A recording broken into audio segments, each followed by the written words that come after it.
I started off as a roadie in the early days, and I'm now a tour manager.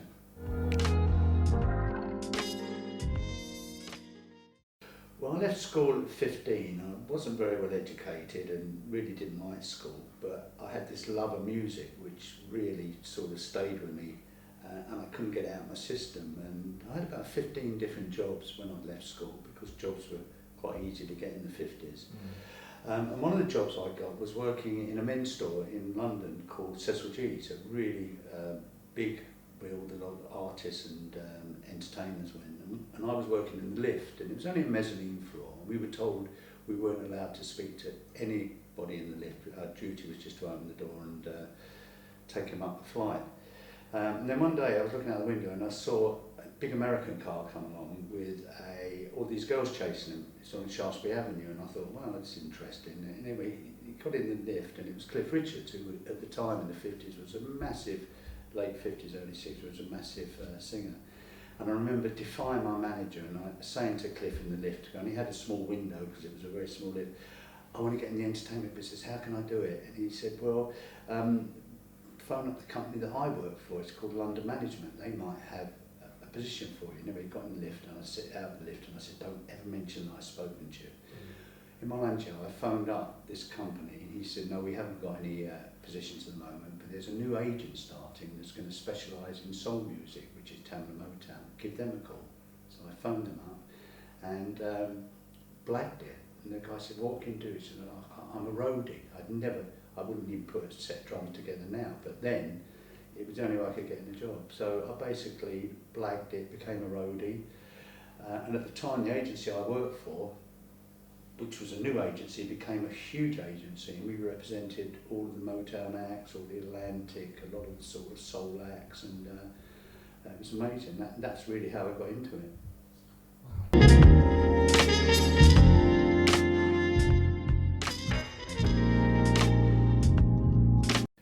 Well, very diverse, because I used to do college lectures. I would take around 60s pop stars.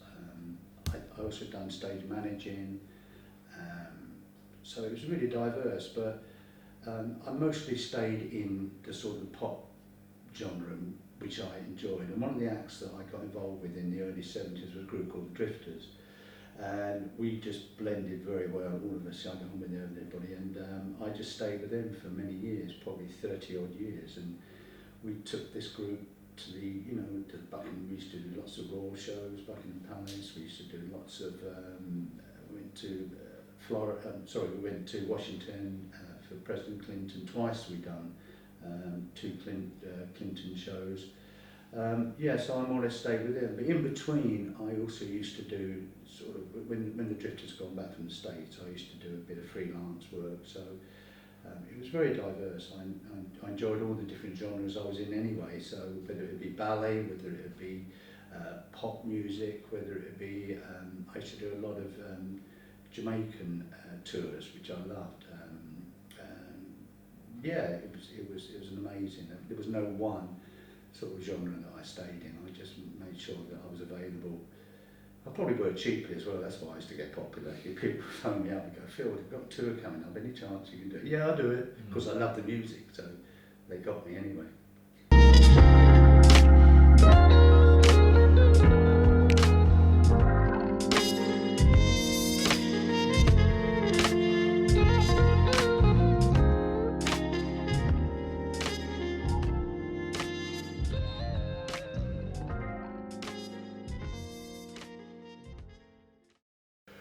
Well, we got to a point where the Drifters had gone as far as they could go, and I think I was getting to the point now where I was at an age where I'd travelled the world many, many times.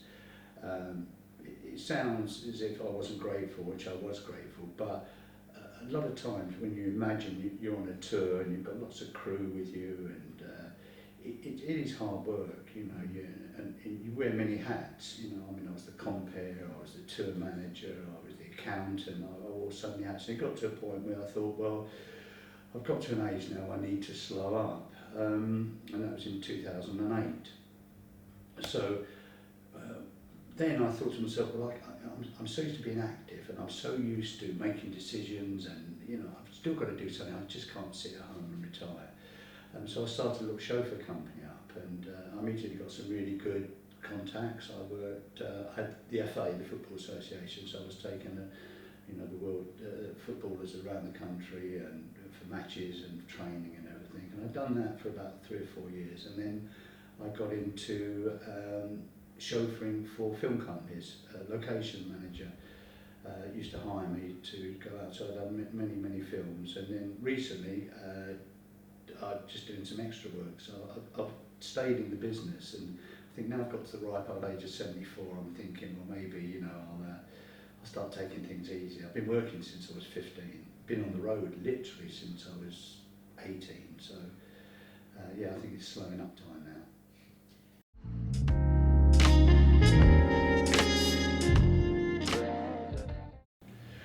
Yeah, I worked on quite a lot of films, chauffeuring on Man from U.N.C.L.E., Snow White and the Seven Huntsmen, World War Z, in the Heart of the Sea. I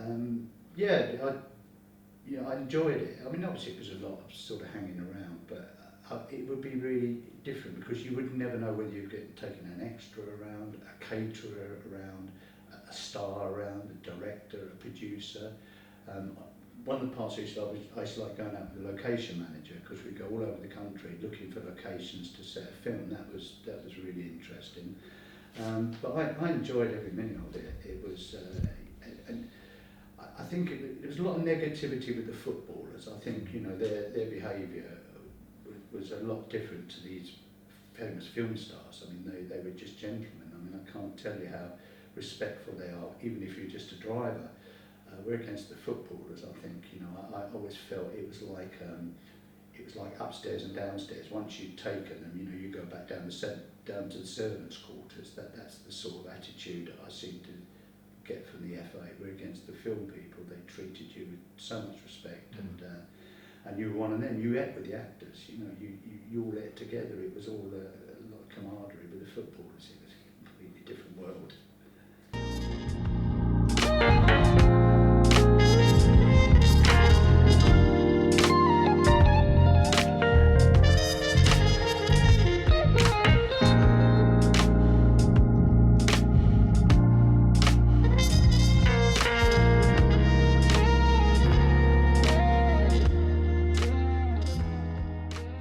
Well, I took advice from another guy who was doing the same sort of work, and because the cars that they use are normally very expensive cars, they're normally like 7 Series BMWs and S-classes. I didn't have that budget to get that.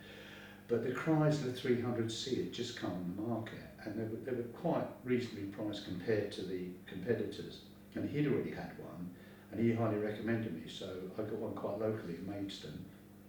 I got them to source one for me. I wanted black, I wanted to have sat-nav in it, and then, so they found me one, and I found that quite a good vehicle to use, because it had like a blingy look about it, it had like a gangster look about it, and the footballers loved it. But funny enough, in the film world, there's no snobbery about what car. You'd be taking, a well-known producer, Ridley Scott, for instance. I took him in my Chrysler, but then I saw him the other day, when I was doing it rather, being picked up in a little Ford Focus. There's no sort of snobbery in the football world. There's a lot of snobbery what car you've got, because most of the footballers have got better cars than you've got anyway. So they look down at you. But no, film work is. I mean, I had 3 years with 4 years really with the football. I don't like football. I'm not interested in football. So if they talk to me and say something like I was offside, I don't know what they're talking about. I wasn't offside, was I? I don't know whether you're offside. I don't know what offside, near side or backside is. So no point asking me. And they're not very humorous, and they're not very communicative. We're against the film world. It's completely different.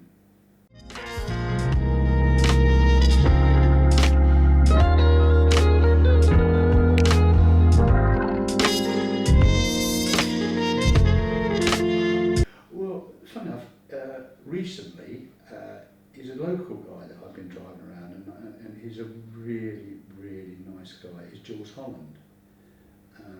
He lives quite near here, so I normally pick him up from his castle in Cooling.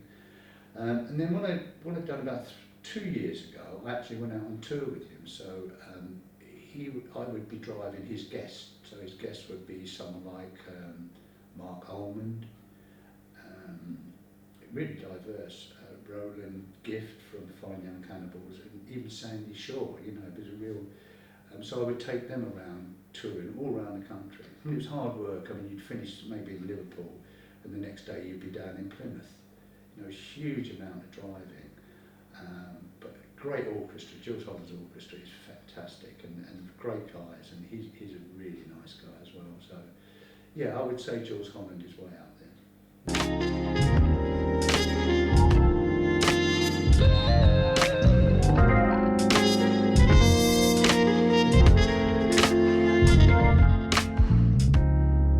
Okay, well, when the FA changed their training ground, they changed it up to Stafford, which is about, I think, about 160 miles out of London. And on one occasion, I had to pick a footballer up from London, take him up to Stafford, bring a footballer back down to London, and then go back up again with another footballer and come back. I mean, that was a fair amount of mileage. But I'll give you an example. If I was picking up an England player from Wembley, and England were playing in Wembley, I would have to leave Rochester probably about 4 or 5 o'clock in the afternoon. I'd have to be at Wembley by 7. I would sit around till 7:45 when kick-off would be, and then we're allowed to drive underneath Wembley. It's amazing. It's like a village underneath there. It's an incredible place. And then whoever you're driving, you line up. So then you sit in your car right through until the match is finished. Then they normally go to the green room. So that means you're still going to be in. They're not going to get in your car till maybe 10:30, 11 o'clock at night. And then, like a Wayne Rooney, I'd have to drive him all the way up to Audley Edge, which is in Cheshire, drop him off, and then come all the way back to Kent. Sometimes not getting in till 7 o'clock in the morning. So that's a huge mileage.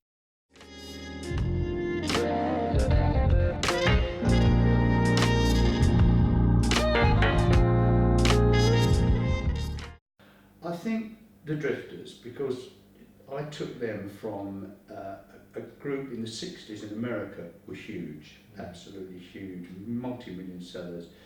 And unfortunately, the English invasion in America, like, you know, the Stones, the Beatles and everything, it killed that sort of music in America.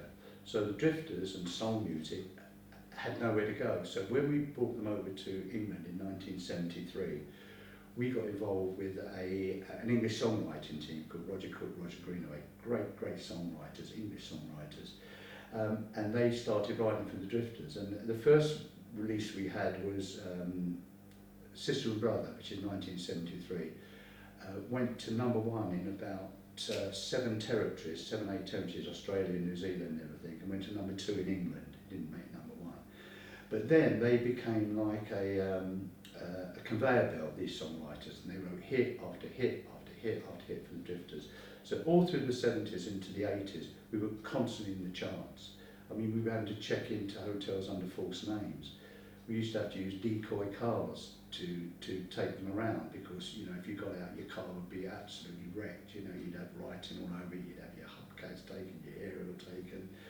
And what I'm so proud of is the way that I elevated them from this group that really didn't have a career into a world group, going over, you know, travelling the world, playing prestige venues, you know, as I said before, Buckingham Palace, White House, just venues like that, and, you know, I was proud of that.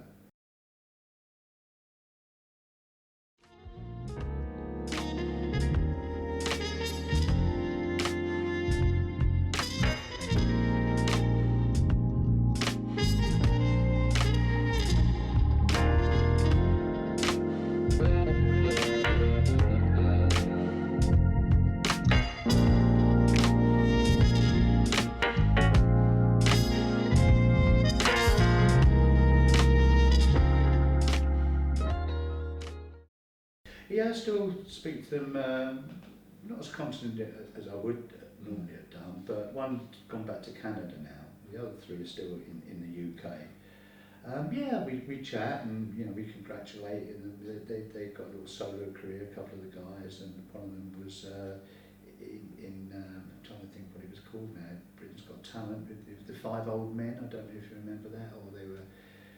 He was a member of that. Because I used to drive Alicia Dixon around, so I used to get in contact with this ex-drifter that formed this group with. I'm sure people would remember. I can't remember their names now, but it was these 5 guys or 4 guys that were quite elderly, and they broke into breakdancing, which was quite absurd really, because when it started off they were just sort of standing there, and all of a sudden the music went into beat music, and these elderly guys were doing head twists, and it was fantastic. But he was one of the drifters as well.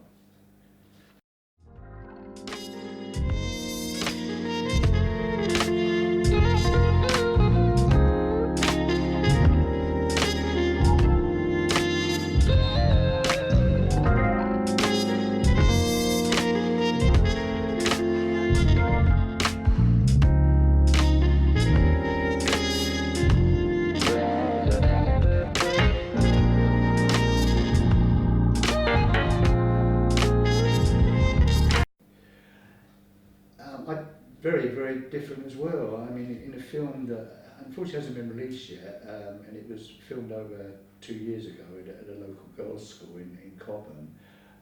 I played 4 characters. The film was set, it's called Tulip Fever. It was set in Amsterdam in 1643. The storyline was fantastic. It's all about currency in Holland at that time with tulips, and that because normally in Amsterdam or Holland it was not a very sort of known country in Europe, but once tulips came along it then became currency, and they became like a world leader in flowers, and that was their currency. So I played 4 parts in it. I was a drayman, in case maybe know what a drayman is. He works in the cellar of a pub or a brewery and lifts up big barrels of beer, and he has to have a leather apron on and had to wear a really strange hat. Yeah, so I played a beetroot seller. So I literally walked around this village that they'd created in this girls' school, as they had created an actual canal with bridges over, boats swimming. It was an amazing achievement what they managed to do in this girls' school. Yeah, so I was married to a fisherwoman. She was chopping fish up at the side of the canal. I was a beetroot seller, so I used to have to go around with a tray like they used to be in the 60s films, where you used to get your ice cream from. The lady would come along for the beetroots. I had to pull a dead body out of the canal. Yeah, so I had about 4 different roles in it. I became a bit of a lovey because unfortunately I get eczema, so I had to have special makeup. Everybody else had oil-based makeup, but I insisted that it would bring my face up, so I had a special makeup lady every day that put on water-based makeup for me. Yeah, it was enjoyable. Man from Uncle, I played the part of a runner, basically. All I had to do was run across this field and nearly got knocked over by a motorbike. Didn't get paid danger money for that. But yeah, that was, I mean, you never know what you're going to get. A phone call. I work for an agency. You'll get a phone call and they say, we put your application, because you have to have photographs taken of, your size, your weight, and profile picture, side picture. And then they submit it to whoever's making the film, and if you're chosen, you get the phone call and you just say, look, how do you want to play this? How do you feel like you want to play that? So you are given a choice. I mean, I was offered one recently in Dover, and it was the Royals, but unfortunately they weren't allowing accommodation. They weren't supplying accommodation, and it was 4 o'clock in the morning start, and I thought, well, no, that's a long way to go just for doing 12 hours work, and you might not even be used. So I declined that one. But yeah, I mean, if it comes up and it suits, then I'm quite happy to do it.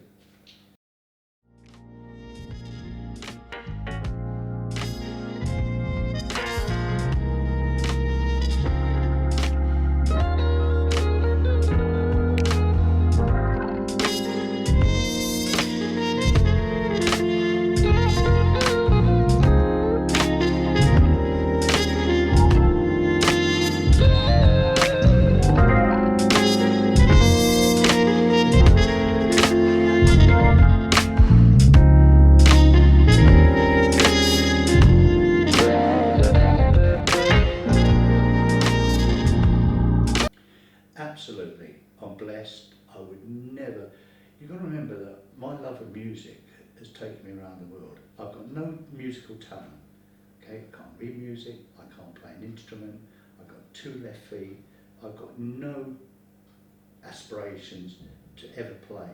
But that love of music, which became an addiction really, and although I'd had 15 jobs before, ranging from selling vacuum cleaners to scooter delivery driving, that niggling music was going through me all the time. And I think really what really started me was a local youth club had a jukebox, and I heard somebody called Buddy Holly for the first time, and that I realised was that is going to be my career, that's going to be my life, you know, and it has, and I'm so grateful, so grateful. And being a fan as well, that can you imagine when you're driving an artist that you absolutely love and it's an honour, and he's sitting next to you and he's conversing with you and he's calling you Phil, and he's telling you stories about when they recorded in the 50s and 60s, what the recording techniques were like in those days. Great stories of, you know, famous people like Judy Garland, film stars, and I used to pinch myself, just think how lucky I've been, and you know, yeah, very, you can tell.